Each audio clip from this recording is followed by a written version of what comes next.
사람은 누구나 인생의 즐거움을 추구합니다. 사람들이 갈망하는 인생의 행복이라는 것도 자기 자신이 자기 삶에서 누리는 즐거움과 관계가 있습니다. 즐거움이 없는 행복은 행복이라고 말할 수 없겠지요. 사람이 거짓없이 나는 참 행복하다라고 말하는 것은 그 사람이 누리는 물질적 소유나 인간적인 영화에 따르는 것이 아니라 자신의 삶에서 진정한 즐거움을 누릴 때에 그렇게 말할 수 있을 것입니다. 사람은 인간적인 필요와 조건을 다 구비한다고 해서 반드시 행복한 것도 아니고, 그러한 것이 다른 사람에 비하여 모자란다고 해서 반드시 불행한 것도 아닙니다. 왜냐하면 인간적으로 다른 사람보다 더 많은 것을 가지고 더 좋은 조건을 누린다 할지라도 마음의 즐거움을 얻지 못하는 자가 있고, 인간적으로 다른 사람에 비하여 모자라 할지라도 마음의 즐거움을 누리고 사는 사람이 있기 때문입니다. 인간은 누구나 즐거움을 얻으려고 즐거운 곳을 찾아가고 즐거운 놀이를 하고 즐거운 일을 하고자 합니다. 그러나 사람들은 자신의 삶에서 즐거움을 얻으려고 이런저런 일을 시도하고 이런저런 것들을 하고 이것저것 요구를 채워보지만 그것 때문에 오히려 더 심한 내적인 번뇌에 빠지거나 허무에 빠져들게 되기도 합니다. 여름철이 돼서 휴가철을 맞이하여서 어디 가면 즐거운 곳이 있을까? 즐거운 곳을 찾아보지만 오히려 휴가를 통해서 건강과 정신적으로도 피곤해질 수도 있습니다. 우리에게는 하나의 물음이 있습니다. 인생에서 참 즐거움 무엇이며 나는 그 즐거움을 누리고 있는가 하는 것입니다. 사람이 누리는 즐거움을 세 가지로 말할 수 있는데, 인간은 몸의 문제, 정신의 문제, 영의 문제가 있는데 세 가지 즐거움이 있는 것 같습니다. 기본적으로는 육체적인 즐거움이 있습니다. 인간은 몸을 가졌기 때문에 몸에 따르는 즐거움이 있습니다. 그것은 생존적 욕구 충족으로 얻는 즐거움이라고 했습니다. 그것은 바로 식욕입니다. 사람은 기본적으로 먹는 즐거움을 누립니다. 인간에게서 먹는 즐거움을 빼버린다면 하루하루 삶의 즐거움이 무엇일까? 삶이 재미가 없어지겠지요. 그래서 식도락이라는 말도 생겼습니다. 또 한 가지는 수면의 즐거움, 수면욕이 있습니다. 매일매일 잘 자는 사람에게는 잠자는 것이 일상의 한 현상이지만 잠을 잘 자지 못한 사람에게는 잠자는 즐거움이 굉장히 중요한 것입니다. 무엇을 먹고 무엇을 누려도 잠을 깊이 자지 못하면 그곳에 낙이 있을 수 없습니다. 또 한 가지는 쉼의 욕구를 채우는 것입니다. 인간은 누구나 편히 쉬기 원합니다. 편안한 쉼을 통해서 즐거움을 누리게 됩니다. 사람은요, 잘 쉬는 사람이 일도 잘하고 잘 쉴 줄 아는 사람이 창의적으로 일하는 일꾼이 된다고 말합니다. 그러니까 인간에게는 존재적 욕구 충만에 낙이 따라오게 됩니다. 그것은 소유의 즐거움이죠. 사람이 소유하는 것은 지금 당장 없어서 안 될 만큼 긴급한 필요가 있어서도 아니라 뭔가 가짐으로써 자기 인생의 즐거움을 얻기 때문에 소유하고자 하는 것들이 많습니다. 명예욕이 있습니다. 인간은 자기 이름이 드러나고 자기 이름이 다른 사람에게 관심의 중심이 되고 선망의 대상이 되기를 원합니다. 그래서 어린아이들조차도 상장 하나 받는 것을 굉장히 기뻐합니다. 명예의 즐거움, 명예를 체험으로 즐거움이 있고 성취에 대한 욕망을 체험으로 즐거움을 누리게 되기도 합니다. 사람은 자기 일을 성취함으로 즐거워집니다. 사람이 일을 함으로 낙을 얻는 것은 그 일을 통해서 자기 성취를 이루기 때문입니다. 그러므로 일을 많이 한다, 큰 일을 한다, 유명한 일을 한다, 얼마나 일을 많이 했느냐라는 것보다는 자기 성취를 위해서 일하는 것 자체, 그것이 중요하고 그것이 인생의 즐거움이 된다고 말하겠습니다. 인간은 기본적으로 이런 육적인 즐거움이 인간의 삶의 바탕에 있습니다. 그 다음에는 인간에겐 정신적인 즐거움이 있습니다. 정신적인 즐거움은 좀 더 차원 높은 이야기가 되겠습니다. 고대 철학자 에피큐로스는 인생의 목적은 쾌락이라고 말했는데, 이 쾌락이라는 말, 헤도네라는 말은 사람들이 말하는 육체적인 쾌락, 육체적인 이거는 환락, 육체적인 그런 환희, 그것을 말하지 않고 정신적인 깊이의 세계를 말했습니다. 에피큐로스는 인생에서 직면하게 되는 고통과 혼란 속에서도 마음의 번뇌와 얽매임이 없이 마음의 평정, 마음의 안정, 아트락시아를 평정을 누리는 그런 것들이 그들이 원하는 바로 쾌락, 해도네라는 것입니다. 그래서 에피큐로스는 현명한 자는 고통 속에서도 행복할 것이라고 말하고 있습니다. 좀 차원 높은 정신적인 행복이 되겠습니다. 그 다음에는 선비적인 낙이 있습니다. 동양적인 낙은 선비적인 낙이라고 하겠습니다. 동양의 사상을 담은 책은담이라는 책에 보면 인간의 삶에 대해서 말하기를 참된 낙, 기쁨이 무언가를 말하고 있습니다. 정중정이면 비진정이라, 모두가 다 고요하고 안정될 때 나도 고요하고 안정하면 그것은 진짜 안정함이 고요함이 아니고, 동중정이 진정이라, 모두 시끄럽고 혼란할 때 내 마음이 고요하고 평화로우면 그게 진짜 고요함이다 그랬습니다. 낙중낙이면 비진낙이라, 다 즐거울 때 나도 즐거우면 그건 진짜 낙이 아니고 고중낙이 진짜 진낙이라, 고통이 있고 힘들 때 내 마음이 즐거우면 그것이 진짜 즐거움이라고 그랬습니다. 이런 것들은 바로 동양적인 선비적인 낙을 말하는 것입니다.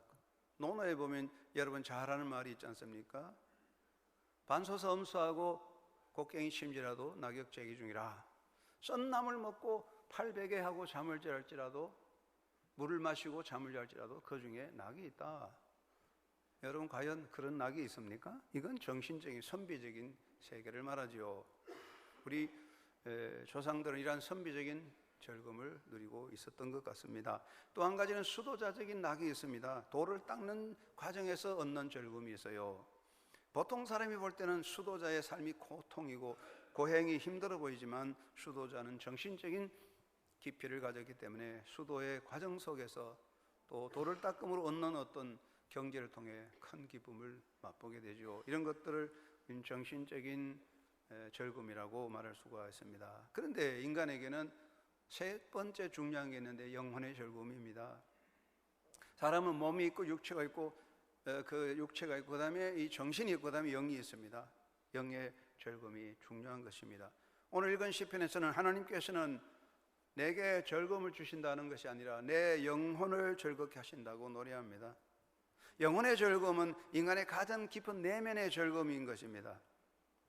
인생의 존재적인 힘과 즐거움의 기본적 바탕은 영혼에서 나오는 것입니다. 영혼의 충만함이 있을 때 존재 충만이 따르고 영혼의 기쁨이 있을 때 존재 기쁨이 있습니다. 그러므로 이것은 인간적인 조건 충족이나 인간적인 노력이나 도를 닦거나 깨달음으로 되는 것이 아닙니다. 영을 채우시는 분은 하나님이기 때문에 하나님께서 우리의 영혼의 즐거움을 주십니다. 이러한 영의 즐거움은 인간적인 조건의 충족이나 인간관계에서 얻어지는 것은 아닙니다.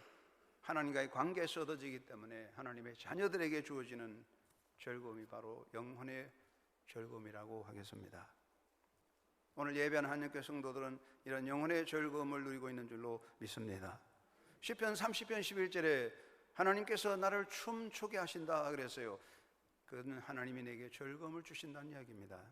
그러면 영혼의 즐거움을 주는 바탕은 무엇일까요? 세상적인 즐거움, 육체적인 즐거움, 육체적인 조건을 이루고 인간이 원하는 걸 이룰 때 그런 즐거움이 오지만 영혼의 즐거움은 그런 것으로는 되지 않는데, 영혼의 즐거움을 주는 두 가지 바탕은 첫째는 하나님의 은혜요, 둘째는 예수 그리스도의 사랑입니다. 하나님의 은총이 우리 영혼의 즐거움을 만들어주는 것입니다. 시편은 오늘 읽은 본문에 여호와께서 내 영혼을 즐겁게 하신다 말씀하고 있습니다. 인간적으로 내 몸의 욕구를 채우면 육체적인 낙이 오고 정신적인 욕구를 채우면 정신적인 낙이 올 수 있습니다. 인간은 자기 조건적인 노력으로 또 인간관계에서 어느 정도의 즐거움을 가질 수 있습니다. 그러나 영의 즐거움은 이것과는 전혀 다른 것입니다. 인간적으로 이것저것 채워서 되는 건 결코 아닙니다. 그것은 하나님의 은총으로 역사하는 것입니다. 인간 속에는 영적인 영혼의 즐거움을 누릴 수 있는 요소가 존재하지 않습니다. 인간은 죄인된 자요, 죄의 지배 아래 있습니다. 그 존재 안에 불안과 고뇌가 담겨 있습니다.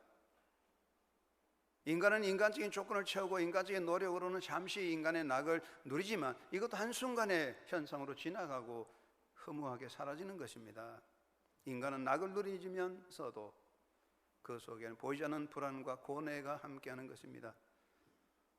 아주 멋있고 향기로운 과일이 있습니다. 그 과일 속에 속이 썩어 있을지라도 껍데기는 멀쩡하도 우리가 세상적인 낙을 누린 것 같아도 그 속에 들여다보면 존재적인 고뇌와 불안이 자리 잡은 것입니다. 진정한 즐거움은 어디서 오는 걸까요? 그것은 생명의 주가 되신 하나님이 주시는 겁니다. 하나님께서 내 영혼을 채워주시고 하나님께서 내 영혼의 즐거움을 주십니다. 영혼의 즐거움은 하나님의 은총의 역사입니다. 여러분 모두가 하나님 은혜 안에서 이 즐거움을 누리고 있는 줄로 믿습니다. 두 번째 영혼의 즐거움의 바탕은 예수 그리스도의 사랑입니다. 나를 향한 예수님의 사랑이 내 영혼의 즐거움을 일으키는 것입니다. 인간 일반에게도 우리가 인간적으로도 물질적으로 얻는 즐거움보다는 인간관계에서 서로 사랑하는 즐거움이 더 큰 겁니다. 인간의 조건을 이루고 모든 욕망을 이루고 모든 삶의 환경을 가꾸을지라도 참 사랑을 나누지 못할 때 그곳에 진정한 행복은 즐거움은 있을 수 없겠지요. 이와 같이 우리 인간의 영혼의 즐거움은 어디서 오는 겁니까? 그것은 나를 향한 그리스도의 사랑에서 나오는 것입니다. 이것은 사도 바울이 경험한 사실입니다. 사도 바울은 인간적으로 이것저것 구비하고 인간적으로 남다르게 하나님을 향한 열정도 가지고 자기 자신의 경건을 지킨 사람이었습니다. 우리가 볼 때는 모자람이 없는 것 같았지만 사도 바울은 진정으로 영혼의 즐거움을 누리지 못하는 내면의 번뇌의 사람이었습니다. 그러나 사도 바울이 예수 그리스도를 만남으로써 예수님의 사랑의 품에 안길 때에 그는 비로소 세상에서 얻지 못한 진정한 즐거움, 가장 부유한 사람이 되고 영의 충만함으로 하나님을 향하여 살아가는 승리자의 모습, 춤추며 주를 따라가는 사도가 되었습니다. 사랑하는 여러분, 우리 마음속에 영혼의 즐거움이 생기는 것은 바로 내 속에 그리스도의 사랑이 들어올 때입니다. 예수님의 사랑이 내 마음에 있을 때 영혼의 즐거움이 솟아나게 됩니다. 여러분 모두가 예수님의 사랑, 예수 그리스도의 사랑 안에서 그 즐거움 안에 살고 있을 줄로 믿습니다. 그러면 우리가 누린 영혼의 즐거움은 어떤 것일까요? 그 첫째는 하나님의 용서의 즐거움인 것입니다. 여러분, 새장 안에서 사람이 주는 아주 맛있는 모이를 먹고 좋은 환경에서 노래하는 새를 볼 때에 우리는 그 새의 모습에서 정말 저 새는 행복해 보인다, 얼마나 기쁠까, 저 새는 너무나 즐거워 보인다, 그렇게 보입니까? 새장 안에서 좋은 환경에서 맛있는 모이를 먹고 노래하는 새를 볼 때 그 새의 행복보다는 뭔가 모르게 그 새를 볼 때 갇혀있는 그런 안타까운 것을 보이지 않습니까? 사람은 누구나 호화로운 새장 안의 새의 모습보다는 비록 생존에 어려움이 있지만 하늘을 나르고 숲에서 노래하는 새의 즐거움을 원합니다. 인간 존재에 대한 참된 영의 즐거움은 하나님의 용서의 은총에서 시작되는 것입니다. 죄에 대한 용서가 있을 때에 비로소 죄로부터 자유와 해방을 누리게 되고 죄로부터 해방된 자에게 영혼의 즐거움이 있는 것입니다. 다윗은 노래합니다. 시편 32편에 허물의 사함을 받고 자기 죄가 가리워진 자는 복이 있도다. 마음에 간삼이 없고 여호와께 정죄를 당하지 않은 자는 복이 있도다. 하나님으로부터 용서받은 자의 가슴에 영혼의 즐거움이 있는 거예요. 여러분의 마음에 영혼의 즐거움이 있는 것은 여러분 하나님으로부터 용서받은 자이기 때문입니다. 우리가 죄인으로서 죄 아래 있을 때 존재적으로 갇힌 자요 형벌 아래 있는 자입니다. 그렇기 때문에 세상에 낙이 아니에요. 그 속에는 고뇌와 불안이 있어요. 그러나 예수 그리스도 안에서 하나님의 용서를 입을 때에 참된 자유자가 되고 영혼의 기쁨이 있습니다. 용서받은 자의 마음에 영혼의 즐거움이 있는 것입니다. 그래서 우리는 찬송합니다. 할렐루야 찬송하세 내 모든 죄 사함받고 주 예수와 동행하니 어디나 하늘나라. 내 모든 죄 사함받고 우리 영혼의 즐거움은 용서의 즐거움인 것입니다. 두 번째는 하나님의 동행하심의 은총의 즐거움인 것이죠. 우리가 하나님이 나와 함께 한다는 것, 하나님 나의 동행자가 되실 때 영혼의 즐거움이 있습니다. 인간은 고아와 같이 버려졌고 멸망의 길에 홀로 떨어진 자입니다. 철학자 하이데거가 같이 누군가에 던져서 길거리 굴러지는 돌멩이 같이 굴러다니는 존재지만, 그래서 불안과 번뇌와 절망의 그림자가 따라다닙니다. 그러나 이제 우리는 그렇지 않습니다. 우리는 이제 예수 그리스도 안에서 하나님의 자녀가 되어 하나님과 함께 살고 있습니다. 하나님과 동행하는 자의 영혼의 즐거움이 샘솟듯 솟아나는 것입니다. 오늘 읽은 시편 94편 17절에서 고백하기를 여호와께서 내게 도움이 되지 아니하셨다면 내 영혼이 벌써 침묵 속에 잠겼으리라. 이 말은 하나님이 나의 도움이 되지 아니하셨다면 내 영혼은 벌써 멸망의 수렁에 떨어졌으리라. 여호와께서 나의 발이 미끄러진다고 말할 때 죄인 자심이 나를 붙드셨나이다. 고백합니다. 이사야를 통해 하나님 말씀하십니다. 두려워 말라, 내가 너와 함께함이니라. 놀라지 말라, 나는 너의 하나님이 됨이니라. 내가 너를 구세게 하리라. 참으로 너를 도와주리라. 참으로 나의 의로운 오른손 너를 붙들리라. 하나님은 우리에게 영원히 함께 하신다고 약속하셨습니다. 내가 너와 함께한다. 내가 나의 오른손으로 너를 붙잡아준다. 영혼의 즐거움은 하나님과 동행하는, 하나님 나의 동행자가 되신다는 데서 나오는 즐거움이죠. 여호와는 나의 목자가 되시니 내게 부족함이 없으리로다. 이것이 영혼의 즐거움인데, 여러분의 심령 속에 하나님과 동행하는 이 영혼의 즐거움이 충만하신 줄로 믿습니다. 세 번째는 하나님의 위로의 은총입니다. 하나님이 나를 위로해 주실 때, 하나님은 나의 위로자가 되실 때 내 영혼의 즐거움이 계속됩니다. 오늘 읽은 시편 94편 17절 말씀에 19절 말씀에 내 속에 근심이 많을 때 주의 위안이 내 영혼을 즐겁게 하시나이다. 내가 근심하고 내가 번뇌에 빠질 때, 내가 괴로워질 때, 내가 외로워질 때 주님은 나를 홀로 두지 않고 항상 내 곁에서 나를 붙잡아 위로해 주십니다.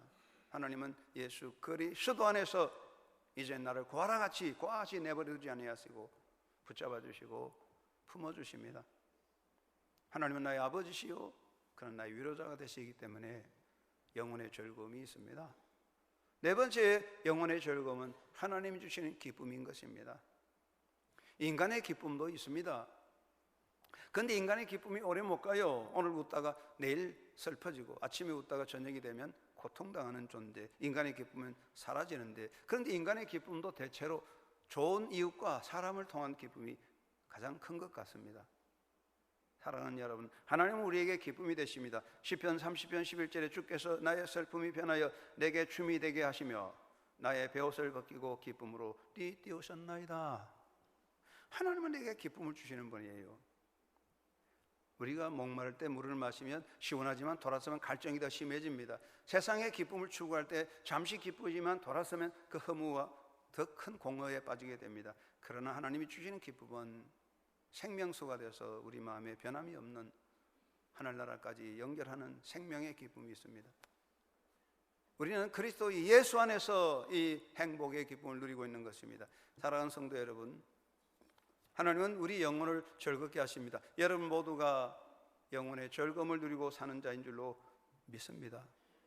왜냐하면 우리가 모두가 하나님 안에서 죄 사함 받고 죄 용서 받았습니다. 우리는 모두 하나님과 동행하는 사람이고 하나님 나의 위로자가 되시고 하나님께서 내 기쁨을 주시기 때문입니다. 우리가 예배를 드리고 찬양하고 교회 봉사하고 다 하는 거 좋아요.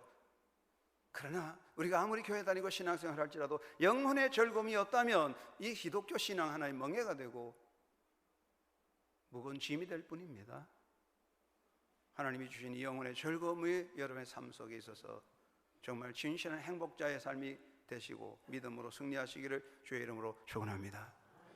영혼의 즐거움을 누립시다. 그러기 위해서 우리는 해방된 자의 즐거움을 누리는 자가 되어야 되겠습니다. 원래는 해방 70주년 되는 광복절 70주년이 됐습니다. 1945년도에 8월 15일에 해방됐습니다. 저는 1946년에 태어나서 해방되음에 태어났는데요. 여러분 해방절에 태어난 분이 계십니까? 우리는 36년 동안 일본 제국주의 지배를 받았습니다. 생각할수록 끔찍합니다. 정말로 생각하고 싶지도 않을 만큼 부끄럽고 추한 역사였습니다. 그러나 하나님 우리를 해방시켜 주었습니다. 우리가 해방될 때 그날 그때 그 시간 그 자리에 있었던 사람들, 그 감동, 그 터져나오는 기쁨을 우리는 상상해 보아야 합니다. 해방절에 해방을 맞을 때 온 대한민국 백성들이 태국기를 들고 길바닥에 쏟아져 나와서 만세를 부르고 춤을 추었습니다. 누가 시켜서 그런 게 아닙니다. 해방의 기쁨, 해방자의 감격, 막을 수가 없어요. 터져나오는 감격이 물길같이 홍수같이 한반도를 가득 채웠습니다. 여러분, 죄의 심각성과 죄로 인한 영적인 억압과 존재적인 파멸의 깊이를 아는 사람은 죄로부터 해방을 맛볼 때에 그 감동으로 춤추며 노래합니다. 바울은 바로 이것을 경험한 사람이었습니다. 바울은 로마서 3장 21절에서 사람은 율법적인 행위로서 하나님 앞에 의롭다함을 얻을 수 없다, 율법으로서는 죄를 깨달을 수밖에 없는 것이라고 고백합니다. 그러나 그는 돌이켜 로마서 3장 24절에서 그리스도 예수 안에 있는 속량으로 말미암아 하나님 은혜로 값없이 의롭다함을 얻었다고 찬양하며 로마서 8장 1절에서 그러므로 우리가 그리스도 예수 안에 있는 자에게 결코 정죄함이 없나니 이는 그리스도 예수 안에 있는 생명의 성령의 법이 우리를 나를 해방시켜 주었다, 해방했다. 바울은 해방자였습니다. 해방을 맛보았습니다. 그래서는 춤을 추며 그리스도를 따라가는 사람이었습니다. 해방된 사람이었습니다. 그래서 그는 고난을 당할지라도 기뻐했으며 약할지라도 강했으며 아무것도 없는 자 같지만 모든 것을 가진 자의 감격 속에 주를 따라가게 되었습니다. 그러므로 우리 모두 그렇습니다. 여러분 모두가 해방된 자인 줄로 믿습니다. 우리 모두 이미 자유케 되고 이미 해방되었고 이미 의롭다 인정받은 사람들입니다. 우리 모두 해방된 사람이죠. 해방된 자의 감격, 해방된 자의 감격이 여러분의 가슴에 항상 샘솟듯 솟아서 춤을 추며 주님을 따라가는 삶이 되기를 주의 이름으로 축원합니다. 예수님께서는 우리에게 너희가 너희 죄를 속하려고 고행을 하라, 돌을 닦아라, 금식하라고 명하지 아니하셨습니다. 예수님 우리에게 말씀하십니다. 이제는 내게 와서 쉬어라, 내게 와서 쉬라고 말씀하시고 내가 네게 평안을 주노니 이 평안을 누리라고 말씀하고 있습니다. 이제 우리는 예수 그리스도 안에서 해방된 자로서 다윗같이 춤을 추며 주님을 따라가는 사람이 되어야 되겠죠. 한영교회 성도 여러분, 우리 한영신앙 공동체는 춤추는 공동체로 주님을 따라가야 할 것입니다. 해방된 자의 감격, 해방된 자의 그 즐거움이 샘솟듯 솟아남으로 찬양하고 헌신하고 봉사하고 주님을 섬기는 제자가 되어야 할 줄로 믿습니다. 우리 교회에서 요즘 부르는 복음성가 가운데 참 좋은 찬양이 있습니다. 주 날 구원했으니 어찌 잠잠하리, 기쁨의 찬송 드리리. 주 날 구원했으니 어찌 잠잠하리, 기쁨의 경배 드리리. 주를 향한 나의 사랑 멈출 수 없네, 멈출 수 없네. 나 기쁨에 춤추리, 내 모든 슬픔 바꾸셨네. 나 기쁨에 춤추리, 내 모든 삶 주 안에 있네. 찬양 시간에 우리 다 이래서 찬양하면 좋습니다. 나 기쁨에 춤추리, 내 모든 슬픔 바꾸셨네. 나 기쁨에 춤추리, 내 모든 삶 주 안에 있네. 할렐루야. 사랑하는 여러분, 우리는 해방된 자예요. 해방된 자. 비록 삶이 힘들지라도, 우리가 가는 길이 때로는 사막같이 어려운 일이 있을지라도 해방의 신 주님, 해방자의 감격, 자유된 자의 감격, 춤추며 주님을 따라가는 삶이 되기를 주의 이름으로 축원합니다. 두 번째는 하나님과 동행하는 즐거움을 누린 자가 되어야 되겠습니다. 사막 같은 열악한 환경에서 여행하는 사람에게 꼭 필요한 것은 무엇일까? 물도 필요하고 양식이 필요한데, 사막 같은 열악한 환경에서 가장 중요한 것은 함께할 좋은 친구라고 합니다. 힘든 사막길을 갈 때 물도 필요하고 양식이 필요하지만 좋은 친구가 없이 홀로 남는다면 끝까지 갈 수가 없습니다. 힘들고 외롭고 어려운 역경의 길이라도 좋은 동반자가 있다면 손을 잡고 끝까지 잘 갈 수가 있습니다. 여러분, 인생에 돈으로 할 수 있는 거 많아요. 그러나 돈으로 얻을 수 없는 것이 좋은 동반자입니다. 인생길에서 진실하게 나눌 수 있는 동행자가 없다면 인생에는 힘들어 창살없는 감옥이 되겠죠. 사랑하는 여러분, 우리는 이제 더 이상 외로운 자가 아닙니다. 우리는 더 이상 홀로 있는 자가 아닙니다. 이제 예수 그리스도 안에서 가장 든든하고 가장 신실하고 영원히 변하지 않고 참된 사랑으로 이끄시는 인생의 영원한 동반자를 우리는 모시고 삽니다. 우리 아버지는 영원한 나의 동행자가 되십니다. 예수님 말씀했어요. 마태복음 19장 26절에 하나님과 함께하는 인생과 사람과 함께하는 인생을 나눠 놓았습니다. 우리가 사람과 함께하면 위드맨, 사람의 손잡고 사람을 따라가면 다 막혀버렸다, 다쳐버렸다는 것입니다. 우리가 세상에 백이 좋다고 말하지만 세상 백이 튼튼하면 나중에 백 속에 갇혀서 질식하고 말 거예요. With man, this is impossible. With man, 사람이 함께할 때 망할 수밖에 없다. 그러나 with가 하나님이 함께한다면 all things are possible. 모두가 열려진다. 하나님이 함께할 때에 행복과 열리는 미래가 있습니다. 하나님이 함께할 때 모든 것은 열려지는 것입니다. 여러분은 하나님과 함께하고 있습니다. 하나님의 동행자입니다. 그것 때문에 즐거워하며 춤추는 자가 되어야 합니다. 나의 인생길에서 무의미한 삶에 감된 참된 가치를 주고 번뇌의 삶에 참 기쁨을 주고 억압된 삶에 참 자유를 주고 절망의 삶에 참 희망을 주고 슬픔의 삶에 참 환희를 주고 한숨과 고통의 삶에 찬송을 주는 것은 오직 하나, 그것은 하나님이 나와 동행하신다는 사실 하나 때문입니다. 그것만으로 우리는 얼마든지 춤추고 나아갈 수 있습니다. 예수님이 약속하셨습니다. 내가 세상 끝날까지 항상 너와 함께 하겠다고 하셨어요. 이 약속은 변함이 없습니다. 내가 건강할 때, 내가 잘 나갈 때, 내가 뭔가 권위가 있을 때 사람들이 얼마나 많은지 추종자도 많고 따르는 사람이 많습니다. 그러나 내가 약해지고 내가 넘어지고 내가 쓸모없어지면 사람들 다 떠나버립니다. 우리 한영교회 성도들은 빼고요. 요즘 세상을 보십시오. 잘생기고 잘 나갈 때는 좋은 아내도 있고 이웃도 있지만 내가 넘어지고 약해지고 쓸모없어지면 제일 먼저 도장 찍는 사람이 가족입니다. 얼마나 살벌한 세상입니까? 그러나 내가 약해져도 내가 넘어져도 애가 쓸모없고 병들어 구석에 있을지라도 영원히 버리지 않고 내 손을 꼭 잡아주고 등 뒤에서 나를 밀어주시며 힘을 내어주시고 천국까지 끌어가시는 분은 오직 한 분, 나의 좋으신 아버지, 나의 이웃, 내 친구 예수님이십니다. 그것으로 충만하지 않습니까? 외롭다고 말할까? 아닙니다.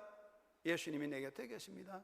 그 주님, 그 하나님 손잡고 영원한 행복의 동반자 함께 손잡고 춤추며 천국까지 달려가는 승리자가 되기를 주의 이름으로 축원합니다.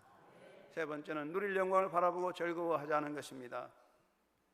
사람의 마음가짐과 태도가 두 가지가 있습니다. 하나는 과거에 매여 사는 사람이 있어요. 지나간 과거를 덜먹이고 지나간 공적과 자기 업적을 자꾸 자랑하거나 지나간 기억에 매여서 힘들어하는 사람이 있어요.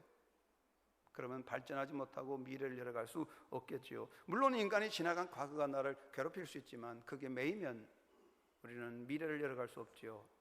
그러나 미래를 향하여 나아가는 사람이 있습니다. 사도 바울은 나는 뒤에 있는 것을 잊어버리고 앞에 있는 표대를 향해 달려간다고 그랬습니다. 믿는 사람은 뒤에 있는 것을 버리고 앞을 향해 가는 사람이죠. 우리는 새하늘과 새 땅을 바라봅니다. 베드로 사도는 새하늘과 새 땅을 바라본다고 말씀했습니다. 그곳에 우리의 소망이 있는 것입니다. 사도 바울께서는 오늘 읽은 로마서 5장 1절에서 2절 말씀에서 예수 그리스도 안에 거하는 자의 사실을 말하고 있습니다. 누구든지 예수 안에 있으면 의롭다함을 인정받은 사람이고 하나님과 화평을 누리는 사람이요 하나님의 은혜 안에 있는 사람이다. 그러므로 사도 바울은 우리가 예수 그리스도 안에 거하는 사람으로 앞으로 우리가 받을 영광을 바라보고 즐거워한다 그랬어요. 즐거워한다. 이 말은 헬라말로 카오코메다. 카오코메다 이 말은 드러내놓고 찬양한다, 자랑하고 즐거워한다, 어쩔 줄 모르는 즐거움, exultant rejoicing, 너무너무 막 그냥 터져 나오는 그런 즐거움을 카오코메다라고 말했어요. 우리 할머니들요, 손자들이 노래도 잘하고 학교 상 받으면 어디가 자랑하고 싶어가 못 견디는 거야. 그냥 막 돈을 주면서도 밥을 사주며 자랑하는 거야. 우리가 하나님 나라의 천국의 영광을 바라볼 때, 그리스도 안에서 받을 영광을 바라볼 때 너무너무나 감동이 많아서 견딜 수 없고 감출 수 없는 거야. 그래서 그냥 계속 그 감동이 터져 나오는 거예요. 이것이 바로 카오코메다라는 것입니다. 이 말씀을 따르면 우리가 예수 안에서 의인된 자가 되고 하나님과 화평 누리고 하나님 은혜 안에 사는 자가 되었기 때문에 이제 우리가 모두 앞으로 하나님 앞에 받아볼 때, 하나님 나라에서 내가 받을 영광의 면류관을 바라볼 때 그것 때문에 즐거움에 겨우 춤추며 나아간다, 그런 뜻입니다. 여러분, 카오코메다. 여러분 모두 예수 안에서 의롭다 인정 받았습니다. 하나님과 화평을 누리게 되었습니다. 은혜 안에 살고 있습니다.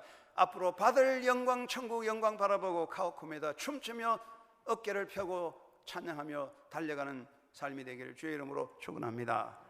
서바냐 3장 16절에 말씀합니다. 시온아, 내 손을 너로 떨지 말라. 너희 하나님 여호와가 너희 가운데 계시니 그는 구원을 베푸실 전능자시라. 그가 너로 말미암아 기쁨을 이기지 못하며 너를 잠잠히 사랑하시며 너로 말미암아 즐거이 부르며 기뻐하시리라. 할렐루야. 하나님은 나를 위해 기뻐합니다. 하나님은 여러분의 가정을 위해, 자녀를 위해 기뻐하십니다. 우리는 어깨에 힘을 주고 어깨춤을 줘야 됩니다. 왜 우리가 그 어깨춤을 추며 기뻐하며 살아야 됩니까? 이유가 분명합니다. 그것은 내가 인간적으로 비록 모자라고 인간적으로 나약하고 내가 이름 없고 비천한 존재요, 내 큰 업적과 큰 공적이 없을지라도 내가 주를 섬기는 섬김이 비록 미약할지라도 하나님은 그럴지라도 나를 받아주시고 하나님은 그래도 나로 인하여 기뻐하시기 때문입니다. 하나님은 나로 인하여 기뻐하십니다. 내가 똑똑하고 위대하고 큰일을 해서가 아니라 하나님은 예수 그리스도 안에서 자녀된 나를 기뻐하시고 받아주십니다. 우리는 그 받을 영광, 예수 그리스도 안에서 받을 영광의 그 나라, 영광의 그 빛나는 광채의 그 나라의 면류관을 바라볼 때 얼마나 놀라운 일인지 이 말씀을 기억해야 됩니다. 어린아이는 내일 학교에 가서 상을 받는다면 밤에 잠을 못 자고 설칩니다. 그 상 받는 것 때문에. 천국의 영광을 바라보는 여러분, 그 기쁨이 감격 속에 춤추는 사람이 되시기 바랍니다. 오늘 우리 부른 찬양대로 주를 향한 사랑 멈출 수 없네, 주를 향한 나의 사랑, 나의 열정 멈출 수 없어서 기쁨에 춤춘다는 이 찬양대로 여러분 주님을 향하여 춤을 추며 사막 같은 인생길이 될지라도 그것 때문에 낙심하지 않고 예수님 손잡고 천국까지 힘차게 달려가는 믿음의 삶이 되시기를 주 예수의 이름으로 축원합니다. 고마우신 아버지,